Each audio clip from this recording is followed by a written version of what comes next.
Hello, folks. It's Arjorie, and thank you for tuning in to Why We Do the Work. I hope you are all well and ready to hear this next episode. From the top, I'd like to thank Beyond Toxics for sponsoring this podcast. And if you have a chance, hop over to beyondtoxics.org. You'll find the rest of the team there and get to catch up on all the happenings in our organization.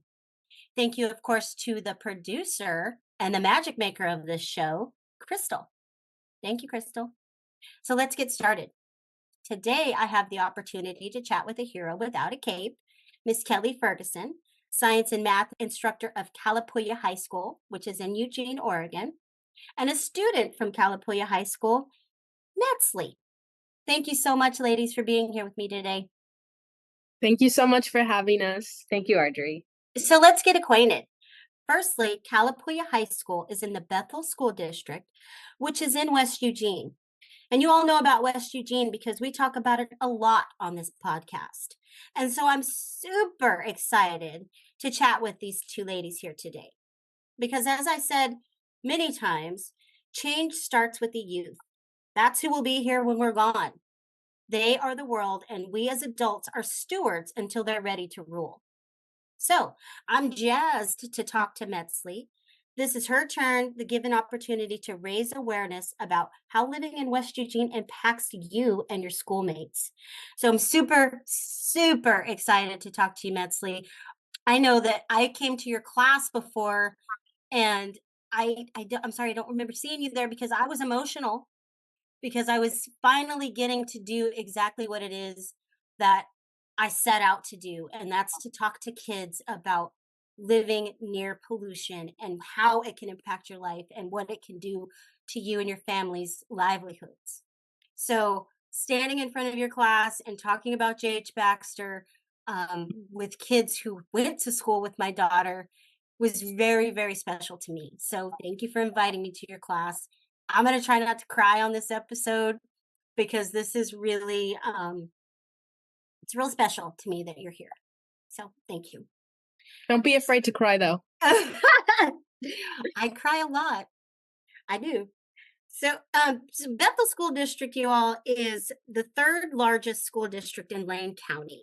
And it was originated in 1948. I had to look all this up because I didn't know. Did you know it was originated in 1948?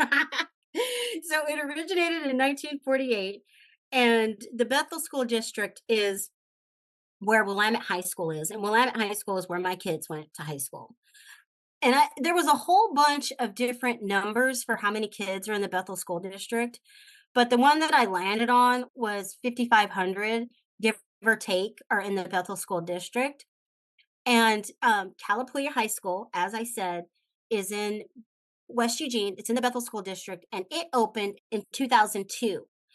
And it serves grades 10 through 12, right? That's correct. 10 through 12. We just don't take freshmen. We ask that they give the main Willamette High School a try their freshman year. Okay, and so let's talk a little bit about Kalapuya High School. When I went there with a couple of my teammates, I was really impressed by how you guys are in this open concept class.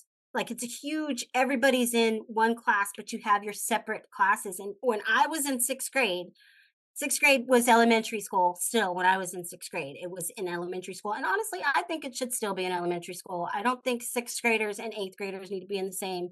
That's just me. I think it needs to be in elementary. But I went to an elementary that was called Taylor Elementary, and it was in an open concept like that. It had everybody. It was like cubicles for classrooms is what was going on there, and I was always so impressed with how we were able to stay focused in a room with a bunch of other kids. So what's that like? What's that like being in a room with all of your schoolmates and all of your colleagues all at once? Well, yeah, so it is like a very large one-room schoolhouse. Our classrooms do exist in little nooks of that one-room schoolhouse. And I have the pleasure of knowing one of the people who started Kalapuya High School. Mhm. And what she had said was, as the principal or as someone who worked there, she could be in the center of the room and feel the tension and go where that tension was. And that if things needed to be worked out with students, it kind of happened all in front of each other. And that was really intentional, that, someone just doesn't disappear from our classroom and then, oh, what happened? And, but Mhm. we like get to see us work through our struggles together, and in a supportive way, we can foster that. And for me as a teacher, when I first came to Kalapuya to interview, what really struck me is all the teachers, including our principal, everyone, we're all in this one big open space. And it's not like the principal has their own room off over here that feels like higher or more powerful than everyone else. Elite. But yes, he and all of us are all on the same level. We're all just very approachable and accessible.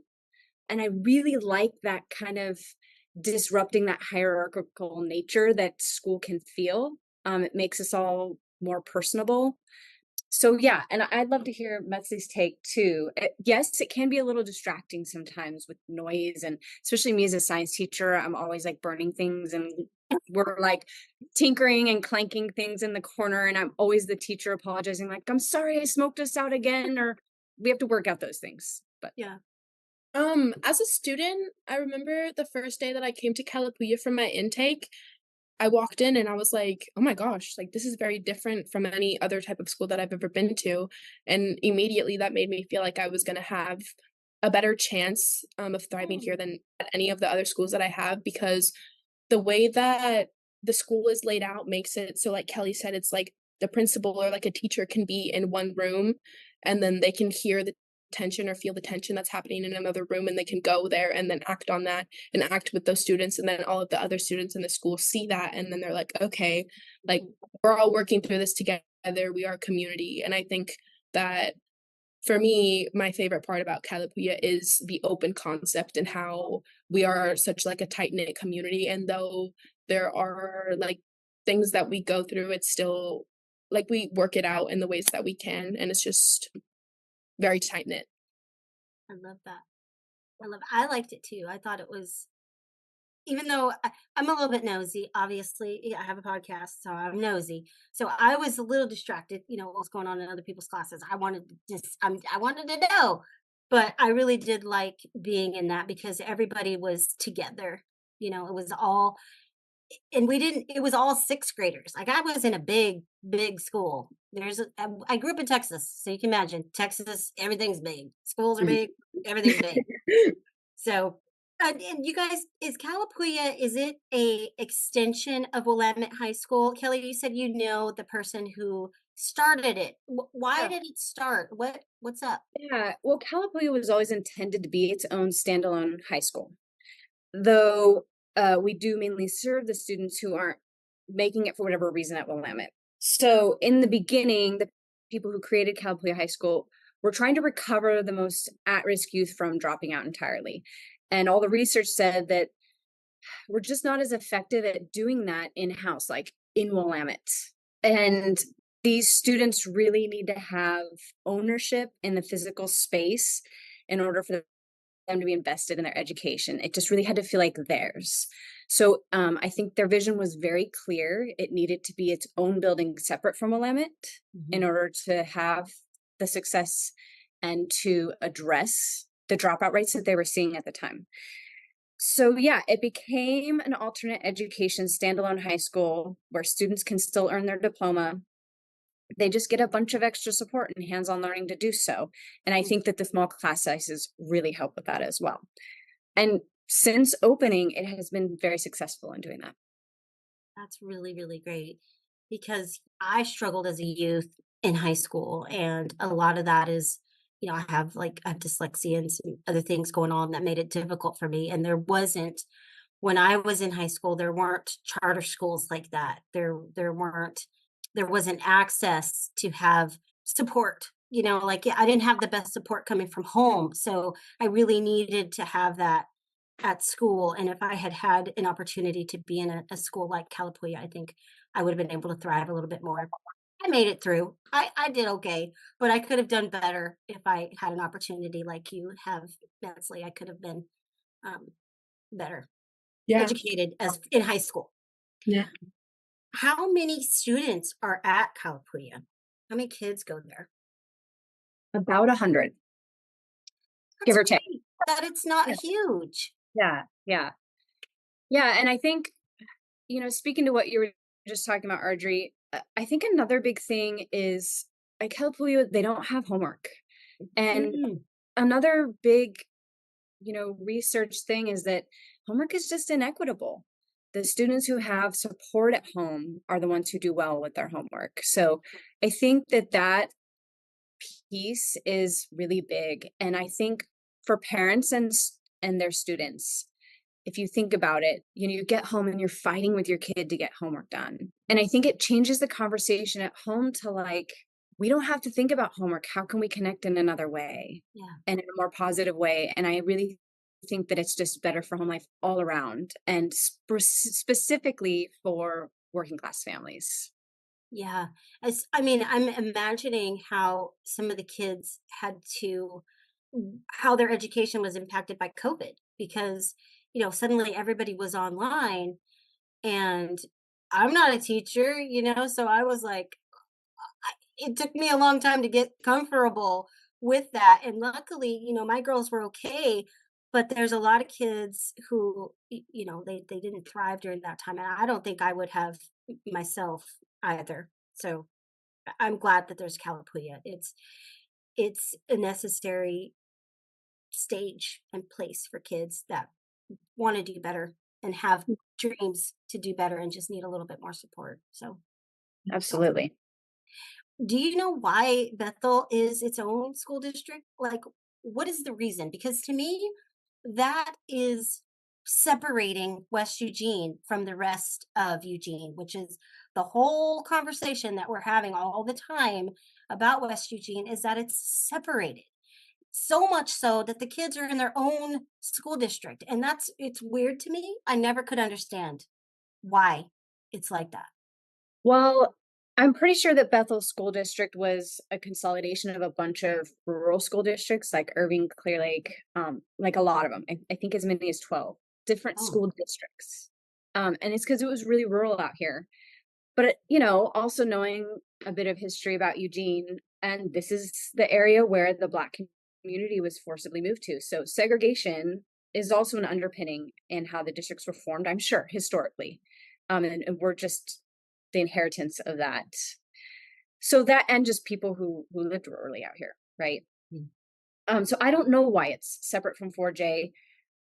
In some sense, like I have my perspective now. I'm glad that we're not one big district. I feel like that would be a lot of schools to manage. And where here at Bethel, we have the freedom to make decisions independently from 4J. I really love working for Bethel School District. I don't know why we're separate from 4J. There's that historical side of things, but I do feel like a bigger issue is the city's oversight and allocation of funds to community centers here in West Eugene. So we have inherited a neighborhood that is really just very not easy to get around. Students have like Barger to walk down, and there's a bunch of retirement and other communities that are gated off and really prevent you from moving with ease here unless you have a car. And so there's also very few community centers here. So we have Peterson Barn, we have our Bethel Farm that exists here at Kalapuya High School, which is this amazing community hub. But really, the youth here don't have much else. And I do feel like that city planning part really needs to just be stepped up over here. When I'm asking students, what is your community? How do you connect with community? Students often have a really hard time identifying that. And I do feel that it is a result of just West Eugene kind of being put on the back burner as far as city planning. I mean, we know this from a bunch of industrial operations being put in place right next to homes, right? Yeah. That's another example of how West Eugene has not been served well. So that, in my view, is a very big issue. Yeah. Thank you for saying all that, Kelly, because, my kids were going around in West Eugene not having a car and not, the bike paths are not safe. There's all sorts of paraphernalia there, and there's a lot of unhoused people that could be dangerous. Not all unhoused people are dangerous, but it's dangerous for kids to be walking around on the bike path like that. So to have a youth center that's for kids would be phenomenal out there. So anyway, thanks for saying all that, because I think it's important and it shows how much you care as a teacher.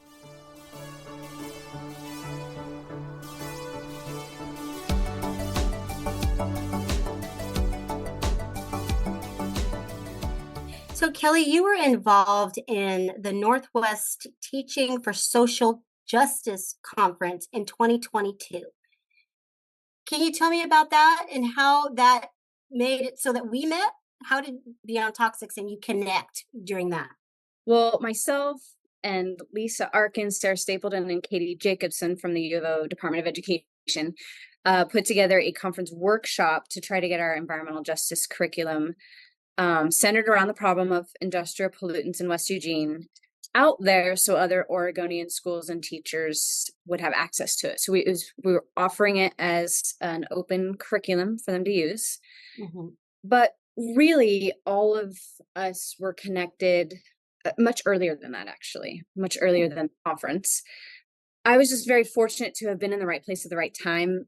Sarah Stapleton was my science methods teacher during my Master's of Education program at the U of O. Oh, Yeah, and she and I were also connected by some outdoor education research that another colleague in the environmental leadership department was doing. So Sarah asked me if I was interested in participating in a curriculum writing group that was centered around environmental justice.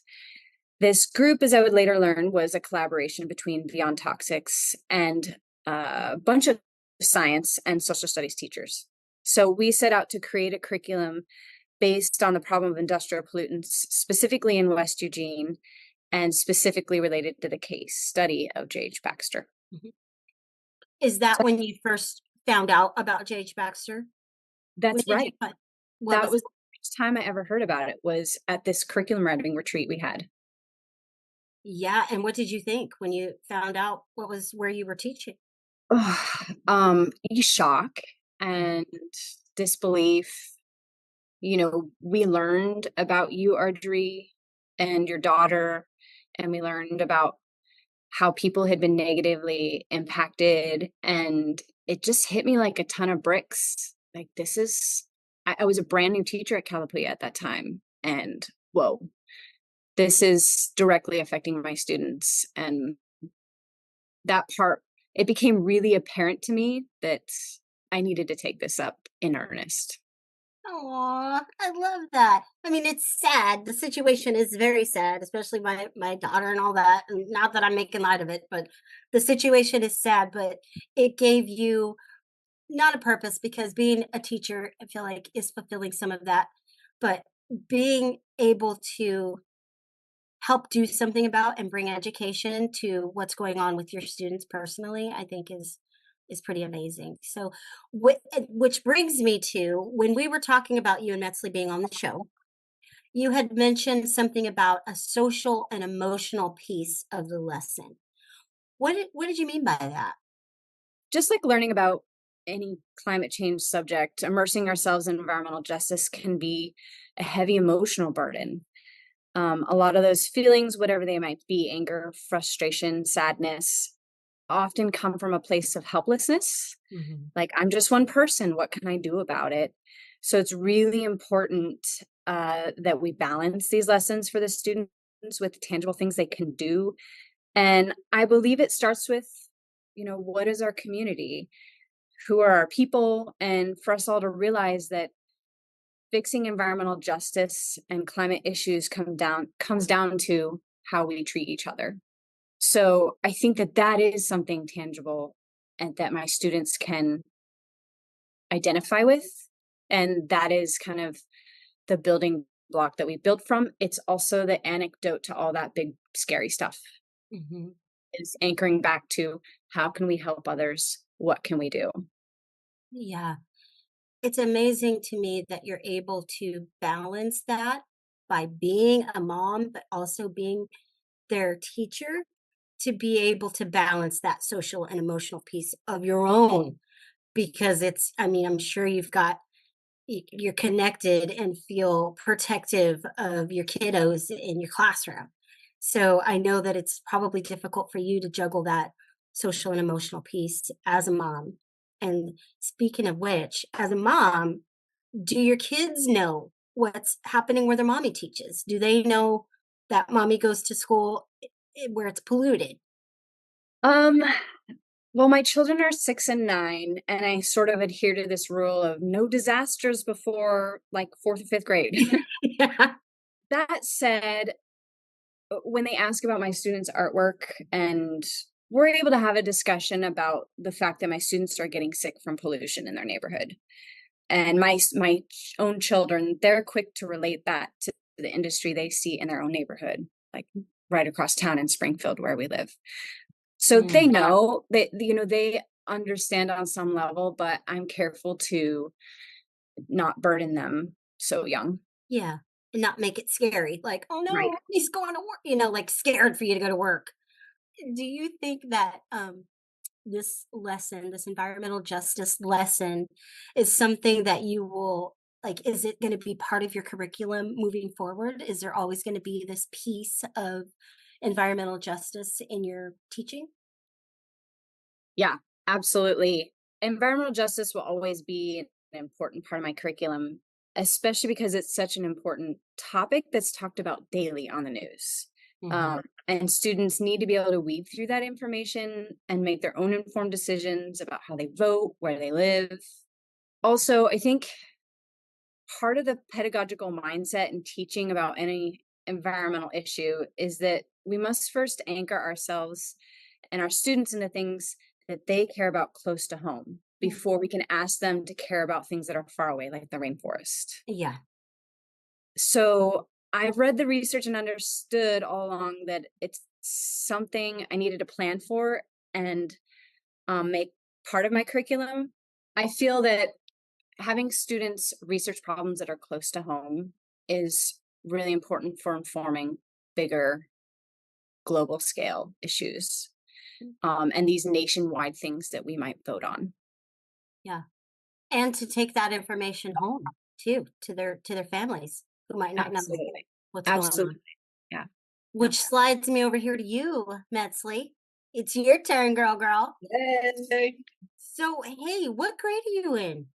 I'm currently a senior, technically super senior, but I'm going strong. And I actually just like finished. I graduated early on the last week of like the week right before spring break. So I'm done. Congratulations. Thank you so much. You over there thriving. How long have you lived in Bethel? I actually haven't lived over in the Bethel area for all too long. Me and my family, we moved out here in early 2021, because we had decided that we were financially ready to buy a house. And this was just like a more fit area for us because we were financially ready to buy a house, but we also didn't have very much money. So it was like, let's look for a house that suits us, but is also still within our like price range. Mhm. And do you have siblings? Yes, it's me, my mom, I have two older brothers, and then I have two dogs and three cats. Oh, Yeah. I have a dog and one cat. And Oh. my dog has to go to the vet today. And she doesn't know that, but my dog's getting old, you guys. She's gonna be 13 and she's starting to seem like she's gonna be 13. So Okay, it's okay. it is okay. It is okay. She's gonna go to the vet today and we're gonna hopefully get like everything's gonna be fine. But we're preparing ourselves for I mean, she's old. She's getting old. So Hopefully I she's got some years left in her though. I hope she does. I'm so morbid that I'm Googling like how long does an English lab live? When do you know when they're not feeling well? How do they act when they're, Googling all the things? Because I'm addicted to Google, I think. Yeah. But Metzly, did you know what environmental racism was before your lessons with Kelly? Had you heard that term before? No, so actually I hadn't heard the term environmental racism until I actually like read the questions that for this podcast, and I saw that you put like a little definition of it, and I was like, oh my gosh, I didn't even know that this was a thing. Like growing up, I could always like see and kind of like pinpoint that like people of color and people of minorities were just like not forcefully live in other parts of Eugene, but that it was very much like different, and the people who surrounded me were always other people of color, other people of low income, and I didn't get to know even like what environmental like justice or what environmental racism was until I came to Kalapuya. Well, I'm glad that you got to know what's going on. It sucks that you're a victim of environmental racism. I was too growing up and didn't realize it because back in the 80s, early 90s, nobody was talking about environmental racism or environmental justice. And actually, I didn't even know about environmental racism until I started working at Beyond Toxics. And then my light turned on like, oh, that's why there was a big slaughterhouse in the middle of my neighborhood when I was growing up. Right? That's why that was just placed there in the middle of the neighborhood. Because you're down there, down the hill where all the poor people live, where all the people of color live. Let's put this Yep. giant thing right down here in the middle of this neighborhood. And it probably was there. And then they built houses around it because that's what they do, right? Yeah. So was Kelly's class the first place that you learned about J.H. Baxter? Had you seen it or noticed it? I remember the months leading up into me and my family moving to the Bethel area. I would very often drive by like J.H. Baxter, and I would always be like, I wonder what that is. And then I started here at Kalapuya in October of 2022, and my first teacher was Kay Ferg, and she taught me about J.H. Baxter, and we read about it, and I was like, oh, like, is this that place that I was like when I first moved here? And I was like, it is. I was like, that's so crazy. And it was just like very aggravating to learn about that they were held accountable for so long, but they didn't shut down for like over 30 years because of some reason. I don't know. Yeah, it's insane that they were able to sit there and do that for decades because nobody was looking. Yeah. Now we're looking. Now Now- everybody's looking. We're My like, eyes oh, on you. yeah, and the kids know about it now. So look out, J.H. I Baxter. know, right? Now the Yeah. kids know about it. I never really noticed those smokestacks and different things when I lived out there because that's just where we lived. Like I saw them. Yes. Did I know what was coming out of them? No. Did I really care that much? Not really, because I didn't know it was hurting me. I'm glad that you know now what's going on with your neighborhood and how it's impacting you and your students. I mean, you and your classmates. I'm going to stop for just a second, not for you, Crystal, but because I think it's so cute that you call her K-Ferg. I just caught that. I mean, I heard you say it earlier and I was like, K-Ferg. And then I said, oh my God, she's talking about Kelly. Yeah. Kelly's last name is Ferguson. Kelly Mhm. Ferguson. So these kiddos are calling her K-Ferg. How fun I is don't know. that? I don't know where that started, honestly. I think one time I wrote K-Ferg on the board. It was an example of somebody who's like K, first letter of your first name, and then like 4 of your last, and then like it just stuck from that day on. I think it's cool. Yeah.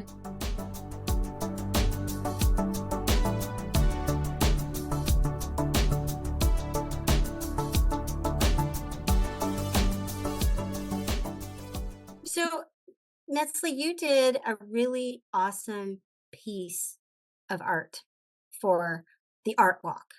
Could you tell me a little bit about what the art walk is and what made you choose the data photo that you chose for your artwork?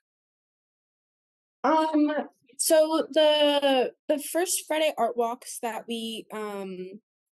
or I guess we only did it one time, but what it was I think it's something that's held by Lane's like council arts program or something like that. I'm not super sure, is it? Yes. Okay, yeah.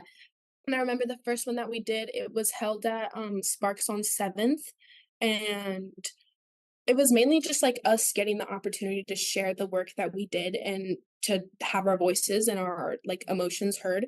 Because for me, the graph that I chose was about like the groundwater plume that is being like distributed into our like drinking water and the water that we use here in West Eugene. So I had this the first image was a data graph of the groundwater plume contamination 2001, and then I had another photo from the reduction of the groundwater plume contamination from 2015, and I took both of those and I placed them like upside down. I was sure to add like all of the little details that was in the graph that I saw, but I made them my own because after learning about like yours and Zion's story, and after like pinpointing like things and sicknesses and hearing more stories from other people who go to school here, it's like okay, so we're getting sick and like we're becoming diseased people. So I also took that into inspiration, like all of the little like weird things that are on it are like to represent disease, and also just like myself and the way that I view what's happening. And then I used very like light bright colors because that's just me, and I also wanted to show that like in the midst of all the darkness that there's still light, and like that we will emerge from what is. Oh my God, that's beautiful. And just looking at your art piece, you can't hear the emotions that you put into that. I was blown away by all of your artwork. And everybody out there that's listening, you can take a look at the kids' artwork on beyondtoxics.org, and you can find them there at the youth corner. And you can see some artwork from some of Metzly's classmates and the one that she described there as well. What the kids did is they took photos and data photos from information that was gathered about J.H. Baxter over the years, and it's really powerful imagery of how they feel and J.H. Baxter has impacted their lives, and it's really extraordinary to see and to witness. So go over there and look at their stuff, beyondtoxics.org, the youth corner. And a little bit of background to that Yeah. is just the kind of one of the culminating projects that was always at the end of the what we called the Baxter unit, the environmental justice unit in my classes. Okay, what are we going to do about this? And so I would allow the students to kind of investigate how they understood that they wanted to get the word out to their community. Almost every single one of them came into my class not knowing about it. And even as terrifying as it was, when I asked them, would you rather not know? They say no. Mhm. We would rather know, and we want other people to know. Okay, so how are we going to do that? So some of them chose to write letters to city council. Some of them chose to make flyers that they would give out in the community. Some of them had ideas about how to contribute to community events to get the word out. So anyway, fast forward like a year, and we have this week here at Kalapuya called Electives Week, and the teachers host different electives for the students, and I just thought, let's take a whole week on that one thing. What can we do about it? So that's what the students were tasked with for that week, and that's where Metzly's artwork came out of. Is we're going to get the word out through art, and the data will be hidden in the art somewhere. So people will be drawn into the art because we just connect more with artwork than we do a graph or a bar chart. You know what I mean? Mhm. We connect with it, but then when you realize what the science or the data that the artwork is based on, it gives the art more meaning, and it gives the science and the message more meaning when we first had that emotional connection to the artwork. So that was the intention that Metzly took and ran with it, and it turned out amazing, like better than I could have ever imagined. Like they were just, it blew me away. Yeah, me too. Me too. Especially the subject matter blew me away because it's heavy. Yeah. It's a burden. And to be able to take back some of that power that was stolen from you through artwork is powerful. So thank you for pouring your little heart into that because it turned out beautifully. And I'm going to tell you right now, we get raving reviews all the time from you kids' work. Everybody's like, that's so powerful. It's so impactful.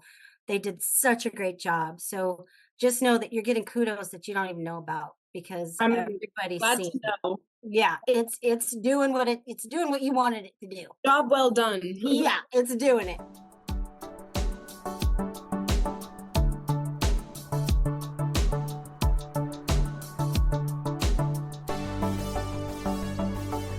So I'm going to get a little bit personal.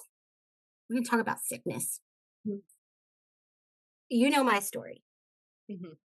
And, luckily my girl came out of it.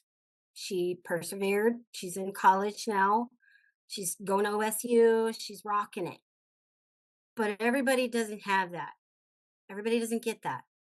And everybody has health issues out there. Mhm.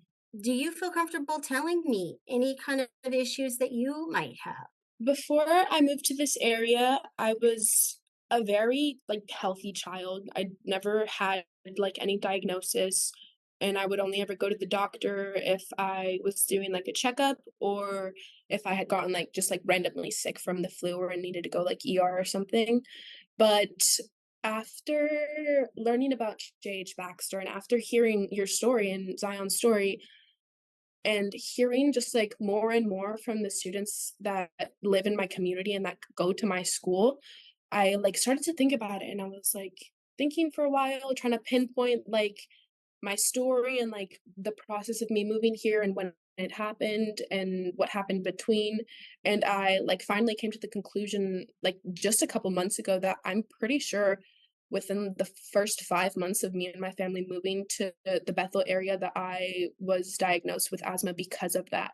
And also the asthma rates in Bethel are like almost 2 times higher than the rates in 4J, which is crazy because there's only one high school and so many elementary schools. When it's like, shouldn't it be the other way around because you guys have more students? Yeah. And I've heard a lot about asthma. I've heard a lot about cancer. Um, it's Hives, I hear about hives from my students all the time. hives. Yeah. Yeah. Metzly, how do you tell your family about this? Have you told them about it? And what's making them, what do they feel like? I remember the first day that that Kelly introduced J.H. Baxter to us and I was learning about it, I was like just like utterly shocked and like angry and confused. And I knew that immediately I had to go tell like the people that I loved. So I remember the first day I went back home and I was like, Mom, you're not gonna believe this, but there's this place who is like making people sick because of the toxins that they're emitting from where they work. And she wasn't surprised because I think when you become older, you become like more susceptible to those things. But even if you want to make a change, you just feel like that you can't because you become like too old or like, oh, like now I'm not like my voice doesn't matter or something. But she was still like very shocked, and I can still see the anger in her. Yeah, because we're mad. It's Yeah. making our kids sick. We're pissed off about it. Mm-hmm. Really mad about it. And so she might not even let you know how mad she is, but it's maddening because you put your kids at home and you're imagining that the kids are fine and then they go to school. They're supposed to be safe at school. They're supposed to be safe at home. You should be allowed to play in the sprinkler at your house. You should be allowed to play in the dirt if you want to because you're a little kid, or you just want to make you just want to be in the dirt. You want to dig your garden or whatever. You should be allowed to do that. It makes me mad beyond measure about what's going on in West Eugene, and it makes me mad for the future kids too. Makes me mad for your kids. So I'm just going to get down for my soapbox on that for just a minute. But I know that I can hear your anger, and I appreciate you being on the show. And what made you say yes to me? I said that I was having the hardest game of tug of war with myself, like when Kelly asked me to do this. So it's been like about a month or two that I knew about the podcast and that Kelly wanted me to like be on this. And I feel like my story isn't as important as other people's, or is that like since I didn't get like sick, that my story wasn't as valid, that I haven't lived here for long enough to talk about what's going on in the area. But then I realized I was like, I just need to say yes because I want to make, first of all, my younger self proud because as a child, I like grew up seeing all of these things and I've always like as a minority, you just feel like that you're never going to have the chance to be able to use your voice or like make a change in the world. So it was like I need to do this for my younger self and for my people because I want them to be proud of me and the things that I do. And I also want this whole community to know that I stand with them and I believe them. Even if I am only one person as a minority, I want to inspire the future generations to take a stand for not only the environment, but what they believe, that their race, sexual orientation, class, gender, and their history matters. She took my breath away. That's exactly what I wanted. I wanted you to share my platform with me, to elevate your voice, to let people know that you're not going to just sit there and take it. No. I am proud of you. I'm very proud of you because this is hard. It's a hard subject.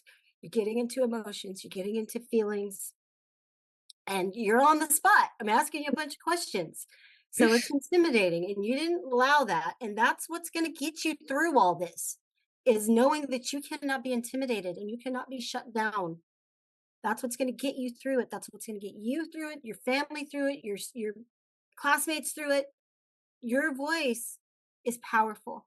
And it doesn't matter that you didn't get as sick as everybody else. You're sick. You have a diagnosis. You got sick from living in West Eugene. And I'm so proud of you for talking about it because it's hard. Thank you for saying that you're proud of me. I appreciate that. I am, girl. I'm real proud of you because this is hard stuff. Yes. Before the podcast even happened, I always get nervous. I'm the one that's asking the questions. And before it even happens, I'm thinking all day like, did I ask the right question? Am I going to ask the right things? Am I going to forget what I said? Are they going to feel comfortable? Am I going to be all right? Is my microphone going to work? You know, all those things happen. So I just appreciate you very much. And I want to ask you, like, what would you tell another teenager who doesn't live in West Eugene about your neighborhood? So I've actually shared this information with like I think probably like well over like 20 to 30 people that I know that aren't located in the West Eugene area because I used to actually live within like the 4J school limits. So I went to the 4J for a while. And after learning about all of this, I was like, this isn't fair that like we're just being like prejudiced against because we don't have as much money to support ourselves or that we had different upbringings, so that makes it so that we can't live in the same places as other students. And usually when I share this information with like my friends or people who I want to inform, like my family, I tell them that as communities who have experienced emotional or environmental racism by industrial sites, that it is hard to be heard or even like recognized, that we are getting sick just because of the air that we breathe and the places that we hang out. I tell them about personal experiences and share stories from people who have been greatly affected, like you and your daughter. I tell them statistics that the Bethel neighborhood is a part of an industrial corridor that is made up of the 35 of the 36 manufacturing companies within Eugene city limits. Yeah, and I also tell them that like in 2020 alone, an estimated of 700,000 pounds of toxic chemicals were released in West Eugene. in 2020 alone, and this place was open for like over 30 years, right? Yeah. Opened in the 40s. Yeah. Wow. Yeah. You tell them about me? Thank you. Thank you very much, because that's my whole reason. You're my reason. Your classmates are my reason for this. It, everything else aside, it's for the kids. That's why I started this whole thing. Is for the kids. So I just keep on saying I'm proud of you, and telling people about it is where it starts. Yes. And like I said at the start, it starts with the youth. We're just here to steward your planet. So This is why we do the work, Arjorie. this is why we do the work. This is why we do the work. And as So a teacher, I, yes. a little bit of mama bear comes out in me too. Like I feel really protective, and before doing this podcast, I just feel like on behalf of Metzly, I kind of started this whole thing, and just, I was worried. I wanted this to be a positive experience for her. And just hearing her talk and her bravery, it just blows my mind. And I like couldn't be more proud. I'm so proud of all of these students' bravery on a daily basis.